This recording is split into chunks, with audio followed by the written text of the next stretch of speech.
In this chapter, we'll explore what it's really like to step into Japanese school and office life. Through stories from JET alumni, you'll hear their first impressions, the surprises they encountered, and how they learned to adapt and connect in their new environments. These experiences offer a glimpse into the rhythms of daily life in Japan, showing how curiosity, respect, and patience can help you build strong relationships and find your footing wherever your placement may take you. Yeah, so kind of the first week or the first month was very much a whirlwind. Coming in August was still the summer vacation for the students, so I wasn't really teaching any classes.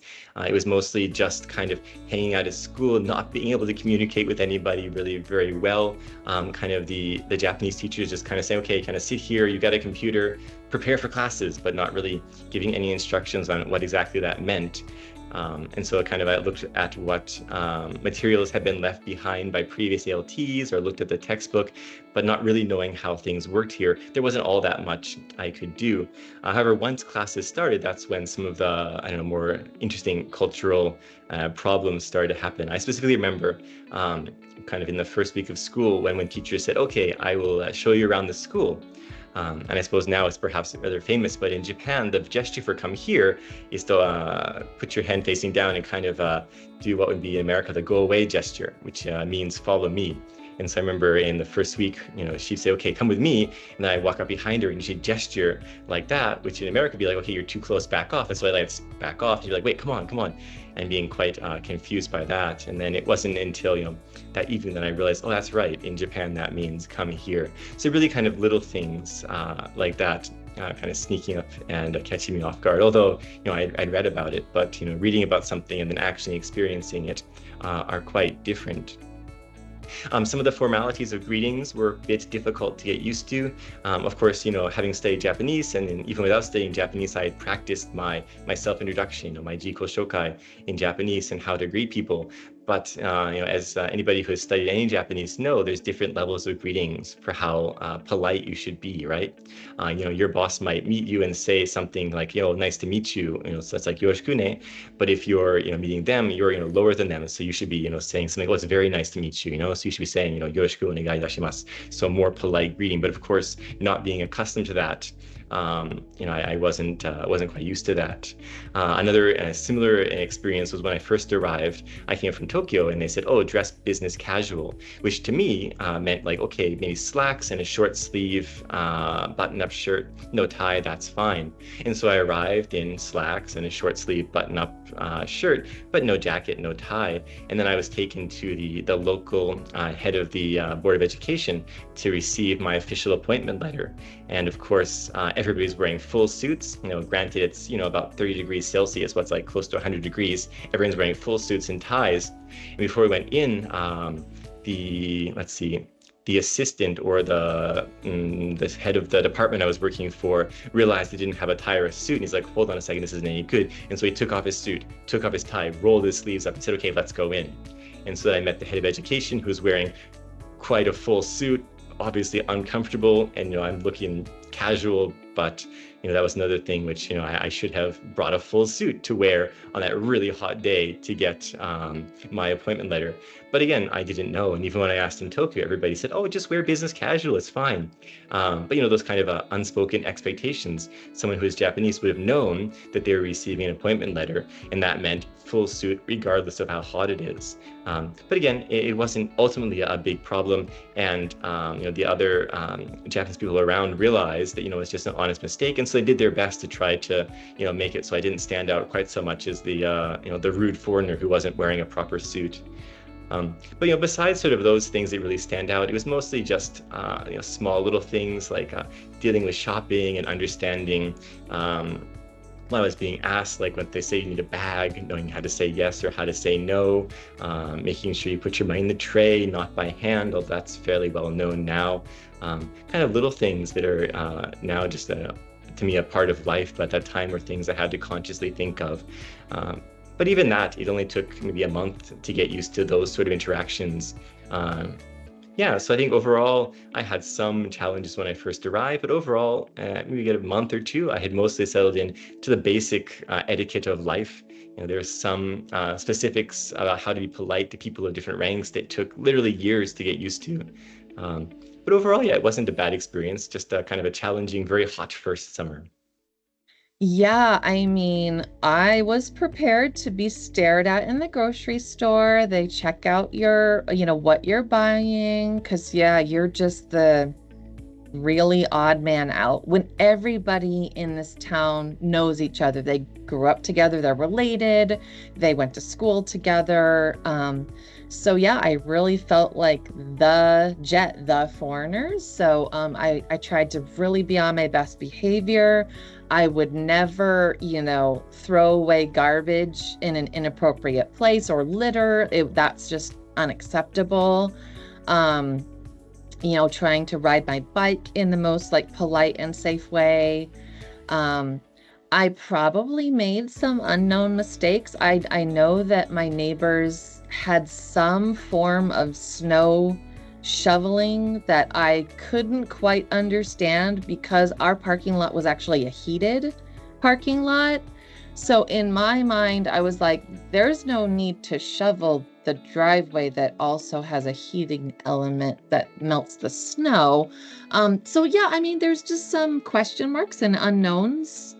Even after all of these years living in Japan, there's things that I probably still haven't had my eyes open to. So you just have to be more aware. It's like being more awake or on call when you're the foreigner, especially in a rural town, and the spotlight is always on you. So you have to know how to take a break and have your hiding place, which is probably your apartment, maybe a friend's house. I tended to relax well at onsen as my pretty regular. I mean, I could go on weeknights as well as weekends because of the flexibility in my schedule as a jet. So yeah, it's taking care of yourself because, when you're out, even if it's just something simple, going on a walk or going to the grocery store, you're going to have to say hello to strangers, maybe try to remember someone's name, which can be really hard when you know every student in the town. You're supposed to remember all of their names. And then some kids I only taught for, a couple lessons and then they graduated, but they still remember my name. And you just think, oh, I really wish I could remember their name or what class they were in, but I just can't. I mean, you just can't remember 1,000 names if you've only heard them once. So yeah, there's definitely challenges, but so many just wonderful benefits. Being invited to concerts, and my town, it was small, but it had wonderful events like a barbecue party in September, basically to celebrate kind of the harvest season, right? There was corn in my town that was just the best corn I've ever had in my life. Farm grown vegetable. I was not a vegetable eater before Japan. Oh no, I did not eat vegetables, but I lived in Aomori, right? In the countryside where they grow them with love and care, and the soil is good and the weather is good. So, I mean, of course the apples are to die for in Aomori. That's their main crop, but the corn was a big surprise for me. I could not believe it. It was so yummy. So one of the things that I did as a one-off event one time was teach a giant dance class because before I moved to Aomori, I was a regular dancer in the US of jazz and swing dance basically, and so being a solo dancer in a place where there's not any other people that do that style of dance, I taught a solo dance class based on the Charleston. So basically taught a group of, I don't know how many people it was like a whole gymnasium. There were probably 50 or more people in this room. And so we, put on some music and I taught them some basic steps and a little choreography and stuff. And it was fun. And someone in my office said, well, you could continue doing this, not really as part of your job duties, because it's, for whatever reason, it didn't fit with the regular job description. I wasn't going to be able to do it during work hours. But I did start a little dance group with some people, with a few of my Japanese friends and a few other people who, we advertised in the area. And so got a handful of people to come in and take these classes at a local community center. And so that was a much smaller, much more reduced group. But but it felt really meaningful to me to be able to share something from my own culture that I really loved and that I wanted to maintain for myself, and also to share it with them in a deeper way, to be able to truly practice the dance. We had a couple of little performance opportunities too, I think at the Tsugaru Taikai once or twice, and something else that I can't remember now, but we had a couple of performances too, which was really fun. So we made a whole thing out of it, and it felt very integrated. I felt like it was a true exchange of ideas and culture. That I don't know if I could really call it a challenge in the day-to-day life sense, but it was something that I learned over my years on Jet that I kind of wish I had known a little bit more from the beginning, which was that it's whenever, I mean, it's easy to feel lonely when you're an expat, right? Or if you're an immigrant, you're in a new place, and it's important to integrate yourself. It's important to work on your language skills. It's important to interact with the locals as much as you can.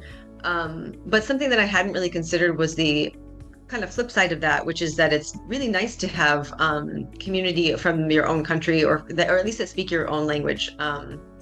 It is really meaningful to have other, to have friends and acquaintances who are in the same kind of position that you are and are going through the same things. So when you feel homesick or just a little bit lost or frustrated in some way, that you have both options. You're able to talk to locals, and you're also able to talk to people from your own country, and that you are in that together. So that's something that I kind of wish I had known earlier on, that's not only okay, and it's not at all a cop-out. It's truly the best way to have a balanced life when you're an immigrant, when you're living as a foreigner in a different country, particularly one that's as different as Japan is from my country, and one that has a very different language. To be able to speak freely in your own language is really a wonderful thing to do. And then the next step after that is to get to the point where you're integrating the two sides. You know what I mean? Where you're mixing your local friends, like your local Japanese friends, with your immigrant friends, and even if they don't always all speak the same language, it's still a matter of interaction and community that can be truly meaningful and goes beyond what you do at your desk as a CIR or in any kind of professional capacity. As you heard, every Jet experience is different. From rural towns to bustling cities, each placement brings its own surprises, challenges, and rewards. The most important things to remember are to stay flexible, observe with an open mind, and approach every situation with respect and curiosity. Building strong relationships and becoming part of your community will make all the difference. You don't need to have everything figured out on your first day. With time, you'll adjust, grow, and find your own rhythm in Japan.